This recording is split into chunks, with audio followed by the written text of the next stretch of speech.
Sir साहब, बलूचिस्तान का माजी और हाल अक्सर ज़ेर बहस रहता है। यहाँ तक कि वहाँ के रूट कॉज, जो प्रॉब्लम का रूट कॉज है या फॉल्ट लाइंस है, उसके ऊपर आपके 2 शोज़ ये पिछले साल हमने 30 और 31 अगस्त को किए हैं। वो रिकॉर्ड का हिस्सा हैं, वो इंटरनेट पे मौजूद हैं, यूट्यूब के ऊपर अवेलेबल हैं, जिनमें सारे जो पहलू हैं बलूचिस्तान के मसले के उनका अहाता किया गया है। और सबको ये पता है कि माजी क्या है और हाल क्या है, लेकिन मुस्तकबिल क्या है इसके बारे में यकीनी तौर पर कुछ भी नहीं कहा जा सकता, खुसूसन जब इस नौइयत के वाक़यात हो जाएं जैसे ये ट्रेन सानहा हुआ है। इतने बड़े लेवल पर प्लानिंग, 440 मुसाफिर उस ट्रेन में सवार थे, उसमें एफसी एहलकार भी थे, फ़ौजी जवान भी थे, फिर उन्हें यरगमाल बनाना, प्रॉपर प्लानिंग के बाद ट्रैक को उड़ा देना और उसके बाद 2 दिन तक क्लियरेंस ऑपरेशन का जारी रहना। 33 दहशतगर्द इसमें मारे जाते हैं और 4 एफसी एहलकार बताए जाते हैं और बाकी सिविलियंस हैं, उनमें से कुछ शहादतें भी हुई, 21 के करीब मुसाफिर भी मारे गए। लेकिन जो लोग वहाँ रुदात बयान करते हैं वो खौफनाक है। और बलूचिस्तान के हालात एक बार फिर ट्विटर के ऊपर ज़ेर बहस आते हैं और सोशल मीडिया पे और टीवी पे ज़ेर बहस है। लेकिन आपने जब ये रिपोर्टिंग देखी, ज़ाहिर है आपने या तो जो हमारे प्राइवेट टीवी चैनल्स हैं वो देखे होंगे, उनके टिकट्स देखे होंगे, या बाकी जो ग्लोबली इसको रिपोर्ट किया जाता रहा वो सब ऑब्जर्व किया होगा। आप एंटीसिपेट कर रहे थे कि इस नौइयत का कोई वाक़या हो सकता है, या ये आपके लिए भी गैर मामूली वाक़या था जिस तरह से ये प्लान किया गया? देखिए, एलिमेंट ऑफ सरप्राइज तो था, क्योंकि इतने बड़े अभी तक कुछ नहीं हुआ था। इसमें कोई शक नहीं है कि 2005 से लेकर 2017 तक 64 अटैक्स हुए हैं ट्रेन के ऊपर बलूचिस्तान के अंदर। कितने? 64, जिसमें से 60 से ज़्यादा लोग मारे गए हैं। और ये सारी बलोच लिबरेशन मूवमेंट के जो इंसर्जेंट्स हैं उन्होंने किए हैं।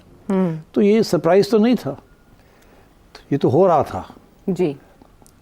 इसके अलावा अभी क्वेटा रेलवे स्टेशन पे पिछले नवंबर में 24 वहाँ एक बहुत बड़ा सुइसाइड अटैक हुआ जी, जिससे 25 लोग मारे गए और मेरा ख्याल है 50 से ज़्यादा लोग इंजर्ड थे जी, 50 के करीब। तो मतलब ये है कि ये it didn't come as a surprise.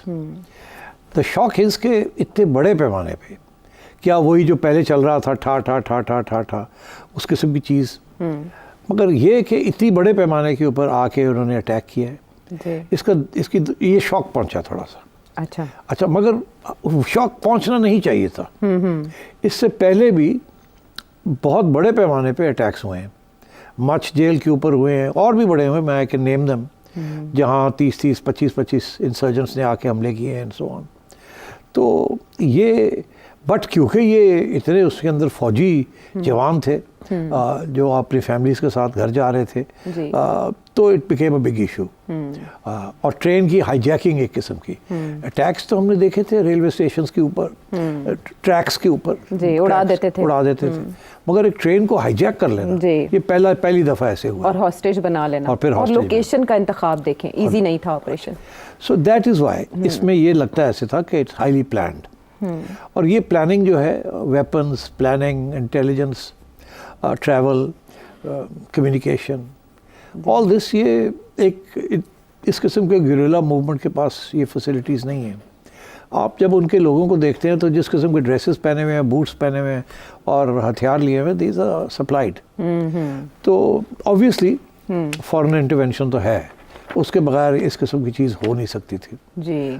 सो पहली बात तो ये कि मगर क्या हमें पता नहीं था कि फॉरेन इंटेलिजेंस और फॉरेन सपोर्ट है इस इंसर्जेंसी को? पता है, हम तो खुद कहते रहे कि 2009-10 में जब मिस्र के शहर शर्म एल शेख के अंदर एक मीटिंग हुई थी with Yusuf Raza Gilani as our prime minister and Manmohan Singh as Indian prime minister, उसके अंदर जो कम्युनिके निकली थी उसमें भी हमने जिक्र किया था कि बलूचिस्तान के अंदर थ्रेट्स आ रही हैं, और हमने इंडिया की, पाकिस्तान की जो कम्युनिके थी उसके अंदर उसका जिक्र ले आए थे। तो ये इशारा यही था ना कि इंडिया करा रहा है। और इसके ऊपर फिर जब मनमोहन सिंह साहब वापस गए थे तो बड़ा शोर पड़ गया था कि आपने क्यों इस बलूचिस्तान का जिक्र क्यों आने दिया। मगर क्यों ना आने देते, उसकी वजह यह है कि ये कोई छुपी हुई बात नहीं है ना। ये तो इंडिया की नेशनल सिक्योरिटी एडवाइजर दोवल साहब ने, अजीत दोवल साहब ने, उनके तो क्लिप्स हैं, मेरा ख्याल है आपके पास भी होगा, आप दिखाना चाहेंगे, क्यों तो खुद कहते हैं कि हमने अब अगर ये कश्मीर में ये कर रहे हैं तो हम अब बलूचिस्तान को अलहदा कराएंगे। और ये बड़ा पुराना मंसूबा है। हाँ, सुना दे? हाँ सुना दें आप। 2014 में उन्होंने, तो ये इसीलिए द पॉइंट इज कि दिखाएं इसलिए बिकॉज ये शॉक, ये बस सरप्राइज नहीं होना चाहिए था। ये कि India is organising and supporting, number 1, number 2 that trains के ऊपर अटैक्स आ रही हैं और आ रही हैं और यहीं कुछ ना कुछ होगा। सो तो आप दिखाना चाहें डोवल साहब, दिखा दें आप। National security adviser of India Ajit Doval 2014 में क्या कहते हुए पाए गए बलूचिस्तान के बारे में? एतराफ़, डिफेंसिव, ऑफेंसिव डिफेंस, ठीक। तो बलूचिस्तान का जिक्र तो आ गया, उनकी पॉलिसी है टू डिस्टेबलाइज यू, और उनसे जब आप बात करते हैं तो वो कहते हैं दिस इज़ पे बैक टाइम। आपने 90 की दिहाई में और पहले नई सदी की दिहाई में, पहली दिहाई में आपने जो कश्मीर के अंदर जो असिस्टेंस दी है कश्मीरी फ्रीडम फाइटर्स को फॉर बाय पाकिस्तान, तो उसका ये पे बैक टाइम है। तो ये आज जो ये किया है, अब इसको आप कंपेयर कर सकते हैं कि जिस किस्म का रिएक्शन यहाँ आया है, क्योंकि मुंबई के बाद हिंदुस्तान के अंदर rules of the game change हो गए थे।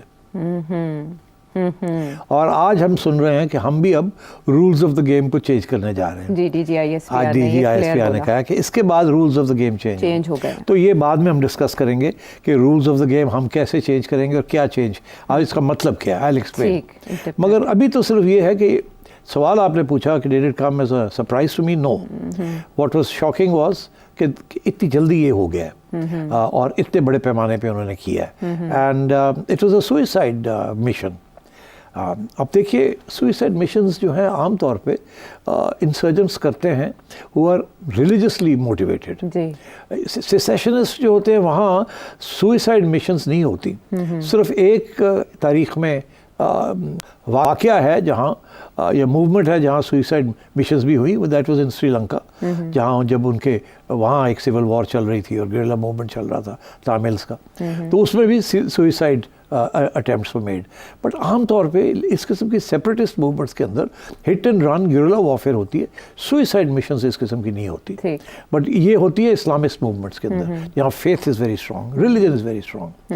तालिबान कर सकते हैं, मगर to expect Baloch insurgents to do this, इसका ये मतलब है बड़ी हाई लेवल प्लानिंग हुई है और बड़ी हाई लेवल मोटिवेशन की गई है फॉर समथिंग लाइक दिस। तो आज बड़ा अच्छा एक मजमून भी लिखा है हमारे साथ डॉक्टर फ़रख, उन्होंने लिखा है, एक्सप्लेन किया है कि कितनी इसमें इंटेलिजेंस और प्लानिंग की ज़रूरत थी, और ये सिर्फ ये बलोच लिबरेशन मूवमेंट ये नहीं कर सकता विदाउट फॉरेन असिस्टेंस।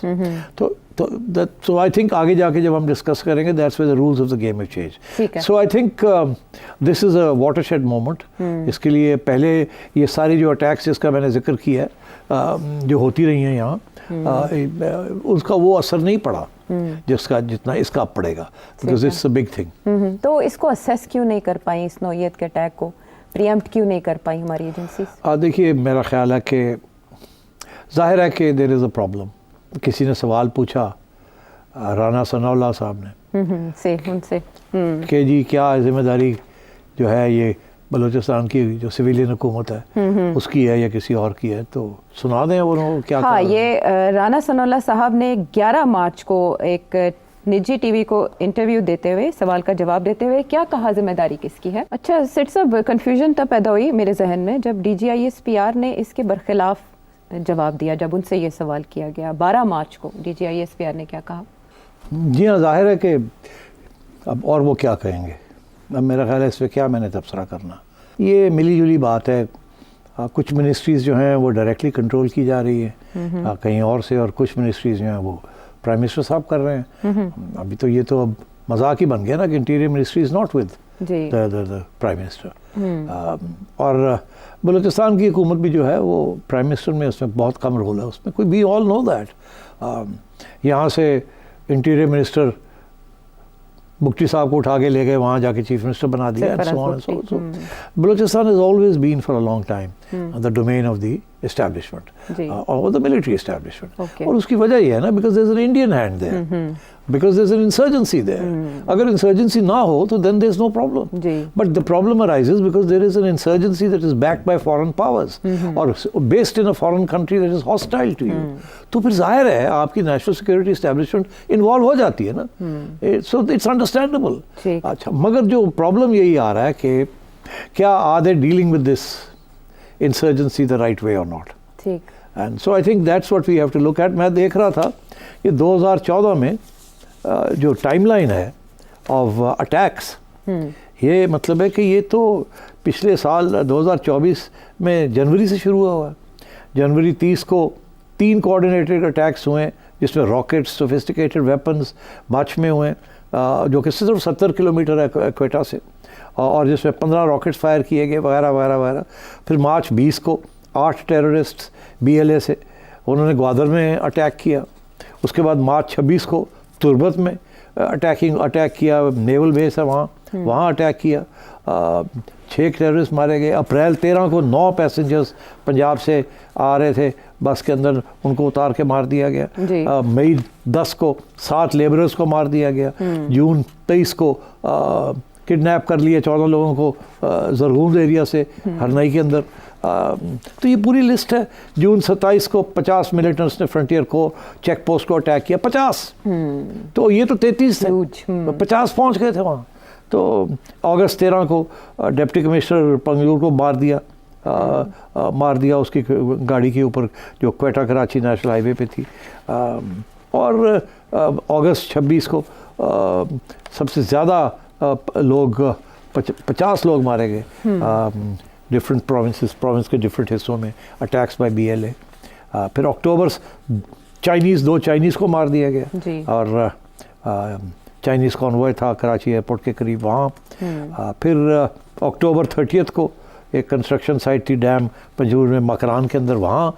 नवंबर 9 को ये इधर क्वेटा में जो हुआ, जो इससे जिक्र मैंने किया। फिर नवंबर 17 को सिक्योरिटी पर्सन्स